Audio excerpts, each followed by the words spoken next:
and welcome to our series, Conversations on Zionism, Reclaiming the Narrative. I'm Russell Robinson, Chief Executive Officer of Jewish National Fund USA. The time has come to be the voice of what Zionism really is. We're exposing the beautiful and diverse facets and facts of Zionism. Join me on this journey, together with Conversations on Zionism, Reclaiming the Narrative. This is Zionism.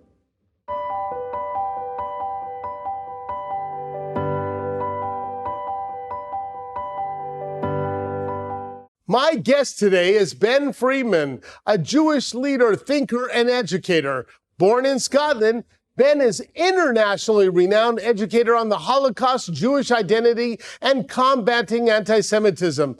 Ben is here today to talk about his book, JewishPride, Rebuilding a People. Please welcome Ben Freeman.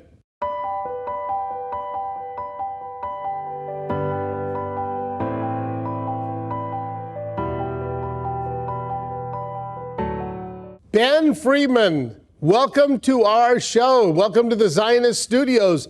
I'm very excited about having you on today. I read your book. I have listened to you. It is fascinating. I'm going to dive into it.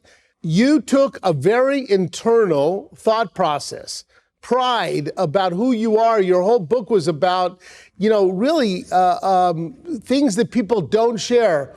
Why did you do it?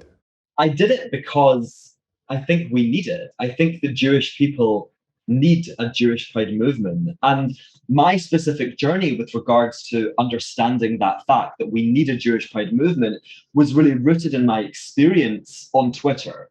I joined Twitter in 2018 to join the fight against Jeremy Corbyn and the Labour Party. And I saw British Jews embody Jewish pride. They put aside their differences, they came together and they spoke with one voice, which was really remarkable and inspiring. I also saw specific, progressive, well-known Jewish people who couldn't quite bring themselves to identify the problem for what it was. They would defend Corbyn, they would say, oh, it's not as bad as you think it is. And I realized what they were suffering from is what I call the hangover of the keep your head down policy. They had been conditioned into understanding that Jews should not advocate for themselves. And that fact, that realization led me to reflect on my own journey to pride as a gay man. And I understood that the Jewish people, we need a modern pride movement that was multi-generational and sustainable. Well, Ben, first off, again, to come on ZTV, I want to thank you from all of us, and thank you for writing the book. And I'm going to go back to the question in this way. You have done Holocaust studies. You have been an educator. You have been out there with people. You're not so old, so it's not so many years. But you have been out there. What is the difference between Holocaust education, Jewish pride, Zionism? How do you tie those together?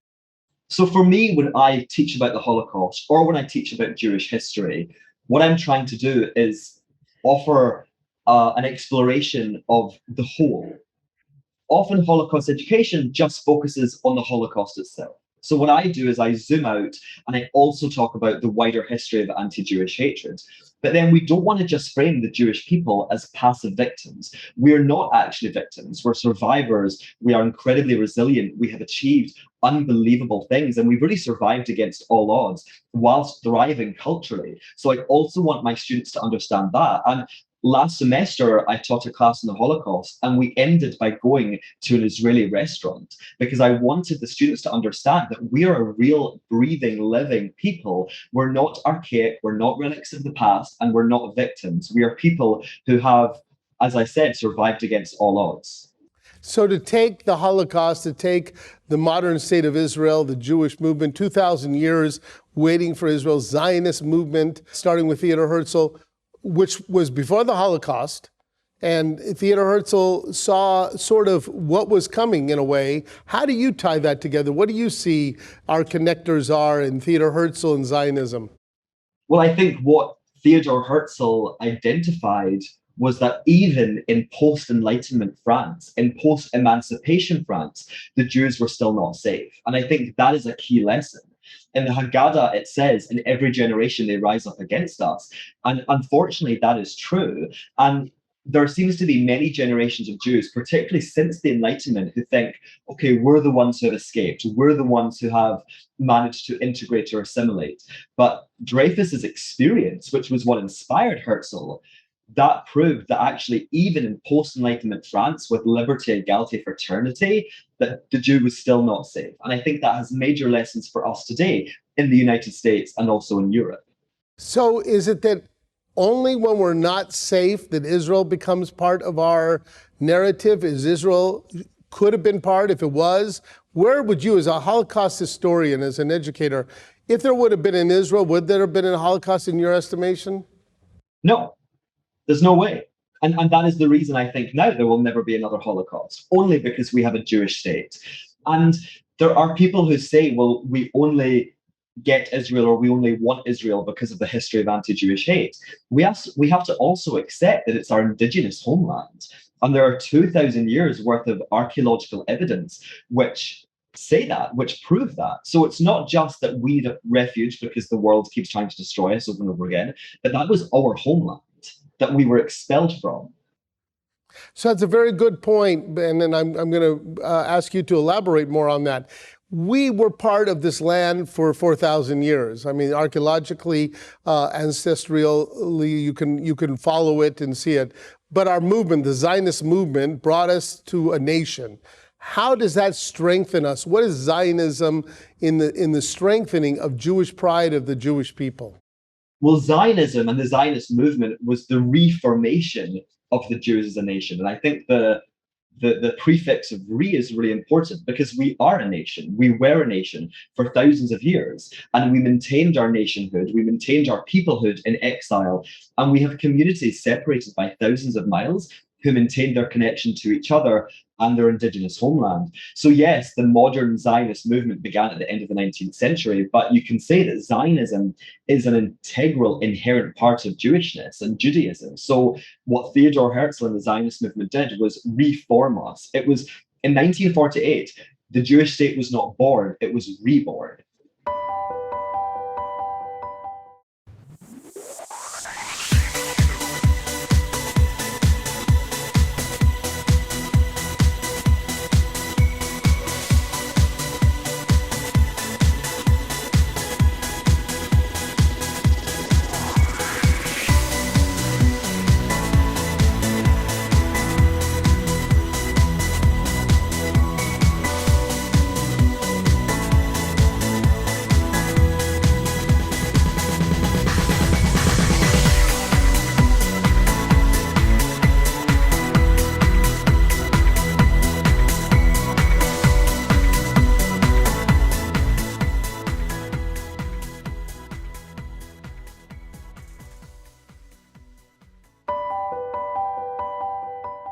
Israel is a superpower now.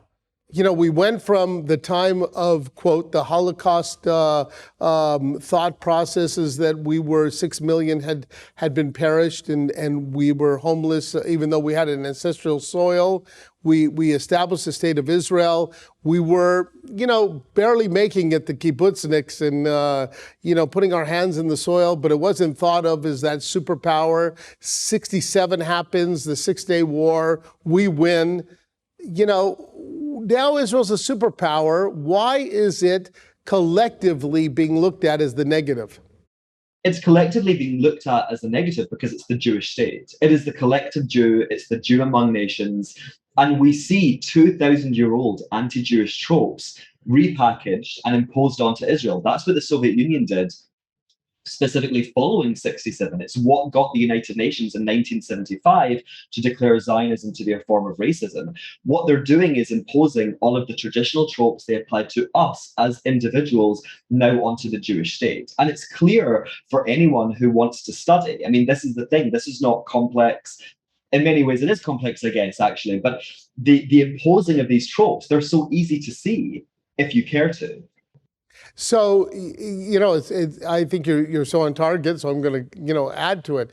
If Israel being a superpower and whatever the conflicts are in that Middle East have zero to do with the conflicts, it's to do that it's a Jewish nation. In your words? Absolutely. And I said this in May. This was not an uprising. We saw a grassroots uprising all over the world against the world's only Jewish state. It was not about a state. It was a pattern. It was the continuation of a pattern where the non-Jewish world rises up against Jews. But now the focus is a state. But it's absolutely got nothing to do with the idea of a Jewish state. It's the idea that it's Jewish. It's nothing to do with state. So is there a space for debate with policies with Israel? And how do we make that space with all of these other movements? You know, and you mentioned some of them. And I know that our young people on college campuses are almost led and told that if you want to be part of this movement or that, you can't be part of the Zionist movement. Where do you believe the space for debate is, and where should we be taking this conversation? Well, we're Jews, so of course there's space for debate. That is what we are trained to do. That's what we're designed to do. There should be debate. And also we have to understand that for me as a British Jew, I'm not an Israeli. I don't vote in those elections. So there's certain things that don't really concern me. But absolutely, I can have a perspective on Israeli policy. And there is this misconception that being a Zionist means supporting every single thing that Israeli government does. The Israeli government is a government like any other. And it may do things you agree with, and it may also do things you disagree with.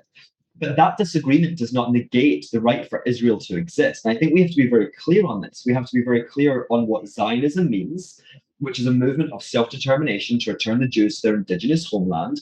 And we have to be very clear that anti-Zionism is not a form of criticism of Israel. You can criticize Israel. You go to every single Shabbat table and there are Jews sitting with other Jews. And what are we doing? We're criticizing the state of Israel. We're criticizing many things about what it means to be a Jew, because that's what we do. And that's something we should encourage. But we do have to draw boundaries and say debate about whether Israel should exist is not acceptable.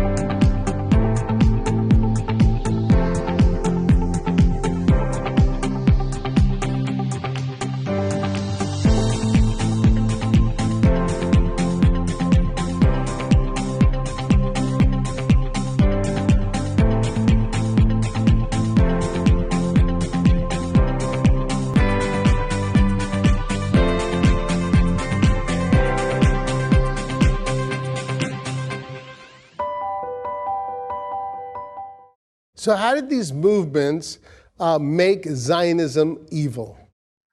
I think that we have to do a little bit of time traveling and go back to the Soviet Union. Anti-Zionism became an integral part of Soviet foreign policy. They courted some American Black civil rights campaigners like Angela Davis.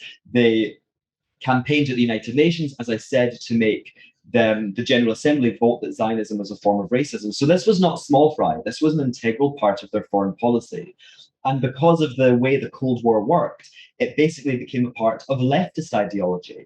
And I think this is the problem, that many people today are not aware of the historical or political roots of some of their ideas. So when a young person today says that they don't believe that Israel has the right to exist, they're parroting Stalinist propaganda, which of course is abhorrent, but they're absolutely ignorant. They have no concept of where these ideas came from, but it really became a leftist position because of the Soviet Union.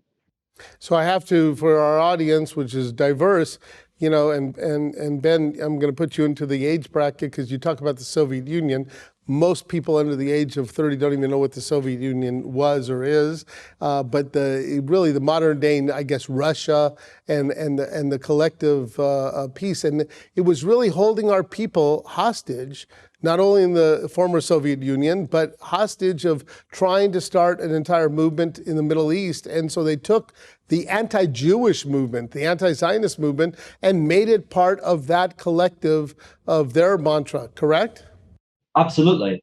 I think that's perfectly it, because we have to remember, what was the state that preceded the Soviet Union? It was the Russian Empire, which was the site of some of the worst anti-Jewish attacks in European history. So anti-Jewish sentiment was a part of the culture there, and it was just repackaged. And that's something we have to really understand about anti-Jewish hate.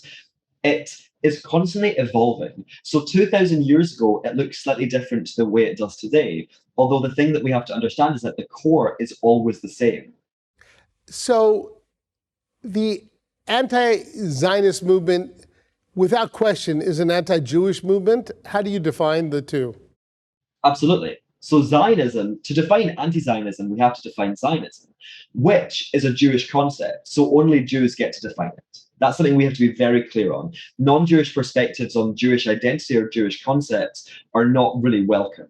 And it's not that they cannot listen to our conversations, non-Jewish people, I mean, but non-Jews don't get to define Jewish identity or concepts. So Zionism is the movement of self-determination to return the Jews to their indigenous homeland. Anti-Zionism is the movement designed to deny that right to Jewish people, while simultaneously supporting it for every other people in the world, including the Palestinians. I'm Scottish, and the Scottish government are endlessly talking about Scottish independence. No one says that that movement is racist. So it's only racist when the Jews try to have self-determination. So, Ben, should we raise our voices? How do we raise our voices? I will tell our audience one way is to read your book and to learn, but how should we? And give us some formulas here. I think we absolutely should raise our voices, but I think the most important thing is for us to embody it and believe it ourselves. There's certain truths we have to recognize. Number one is that anti-Jewish hate is not a Jewish problem. It's a non-Jewish problem that impacts Jewish people. So therefore, the only people, the only societies that can really solve it in a meaningful way is the non-Jewish world. So that is their work. We can raise our voices, we can dialogue, we can share our experiences. But we do have work to do. And our work means building a Jewish pride movement, means combating internalized Jew hatred. It means inspiring, educating, and empowering all Jews. So yes, speaking up is hugely important. But even if advocacy is not a part of your Jewish pride, the most important thing is having Jewish pride. Because really, physical safety is always paramount. Not everyone feels confident enough to raise their voices. We want to inspire people to raise their voices, empower them to feel like they can. But the most important thing is for each and every one of us to feel proud of our Jewishness. And that's the first step. There's no better gift to give or receive than one that can connect you with nature and your homeland. JNF has made it super easy for you to order your tree certificate online. Just go to jnf.org/trees, pick which special occasion it's for, whether a birth, bar mitzvah, just order your tree online and let's get planting. Every tree counts. As a memorial to a loved one, as a tribute for a special occasion, as a link to your heritage, as a link to the land of Israel, to help the environment and reduce your carbon footprint. Every tree counts.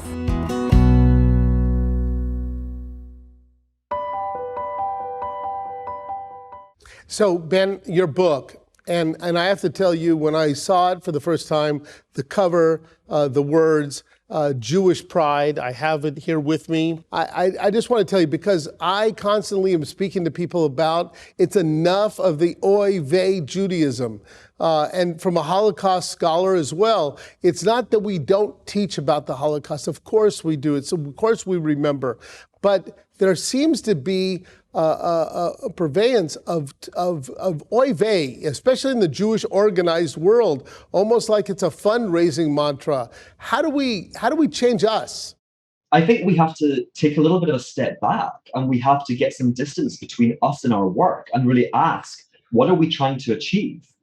Because the aim of leadership is to create more leaders. It's not to create followers. So if we're trying to create new leaders, we have to think strategically. When I teach a class, there comes a point at the end when I reflect on the work that I've done. What worked, what didn't work, what was really successful. And there will always be things that don't work, and that's okay. That's part of it. But you're right. We have to be unashamedly proud of our Jewishness, because anti-Jewish hate shames us. We don't talk about that fact. We talk about our dead. We talk about the Shoah. But each and every one of us, I believe, carries an element of shame with us, because we in the diaspora live in non-Jewish societies which are hostile to us. So we need to deprogram ourselves. We have to unpack that. And we have to really consider, What are we doing? What are we putting our resources towards? Holocaust education, as you say, is vitally important, but so is creating, as I said, multi-generational sustainable Jewish pride movements where people are proud of their Jewishness. And they're not proud of being Jewish because of the Holocaust. They're proud of being Jewish because of all of the different aspects of what that means. So are we winning? Are we losing? And what's some steps that you want to guide the Jewish community, to our audience, non-Jews as well? Give us some guiding principles and tell me about the win and the loss. I think it's fair to say that we have many wins. I wouldn't necessarily say that we're winning, but we have many wins. And one of the major ones is Jewish pride. We see constantly now in social media specifically, young Jews and Jews of all age groups really are raising their voices up to say, I am proud of being Jewish. I love being Jewish. And no matter what AOC or Jeremy Corbyn or whoever say, I'm not going to stop being proud. Of course, we have to understand that we're a tiny minority. There's 15.2 million Jews in the world. So some of the major celebrities who are, speaking out against Israel and the Jews in May during the last war between Israel and Hamas, they have more followers on Instagram than there are Jews in the world. So we do need to bear that in mind. So that's a huge problem. Also, college campuses are hugely, it's a space where a lot of anti-Jewish hate is happening. And we need to really support Jewish students. But as much as we're seeing Jewish students, and there are some Jewish students who are going towards the anti-Jewish side and they're internalizing their anti-Jewish hate, we're certainly seeing many, many Jewish people all over the world raise their voices and say, no, enough is enough. We're not going to accept this treatment. We deserve rights just as much as any other group. We're not asking for more. We're asking to be treated the same as everyone else. We're asking to be respected and given the space to define our own identities. That is all we want, and we deserve that. Your words of clarity, your words of pride are really part of the winning formula. And I will just tell you, Ben, I'm so excited because you are young. You're showing that you could stand up. Why? Why is it important for a young person? You're an educator. You go out, even if it's Holocaust education, or whatever it is, when you put yourself out like this on a show, there's risk factors of leadership. Why be a leader? I think it's because I understand that this is much bigger than me. I'm fighting for our people alongside many other people, including JNF-USA. But this is bigger than all of us. This is about the continuation of our people. And we have survived for 4,000 years, not by accident. Because in each generation, there have been people willing to sacrifice and willing to stand up and reclaim their Jewish identity or reclaim their space in the world. So really, it's not about me. It's not about any of the individuals. This is about the Jewish people and making sure that we not only continue to survive, but that we thrive and that we really have a populace that understands Jewish identity, Jewish history, and is literate in what that means. So it's really that it's not about me, it's about the continuation of our people, and that has to be the main goal and the main purpose. So, Ben, I'm going to tell you that it is somewhat about you because it is people who stand up and say, follow me. And as you know, the world is full of mostly followers, and it takes the leaders to bring them along. Leaders that could lead people to evil, leaders who can lead people to good, to making statements, to being pride, to having those pieces. It's not about just wearing a Jewish star or a yarmulke. It's about saying it, doing it, and leading people. And you are a leader with your clarity, with your words, with your vision, and with your fight and spirit. And I want to just thank you for standing up and for writing a book called JewishPride. Pride, we are a special people, period. And so last words. I'm teaching a class right now called The Story of the Jews, and I opened it by saying, this is the greatest story you will ever hear. And I really believe that it is. Not only have we been through an enormous amount of persecution, but we have survived. And then on top of that, we have thrived. There is so much beauty in Jewishness and Judaism. There's so much to be proud of. And you and I will probably find different things to be proud of. And that's beautiful because each and every one of us are different. There's no one way to be a proud Jew. But the most important thing is looking inside yourself and finding what makes you proud to be Jewish. So I will go on that and tell you that the next edition of your book will be soon, and the next edition, and the next edition. And then there'll be the Bens after you that will say, you know what, I have Jewish pride and write the sequel. And I thank you for being part of the winning story of the Jewish people. Thank you so much. Thank you for having me.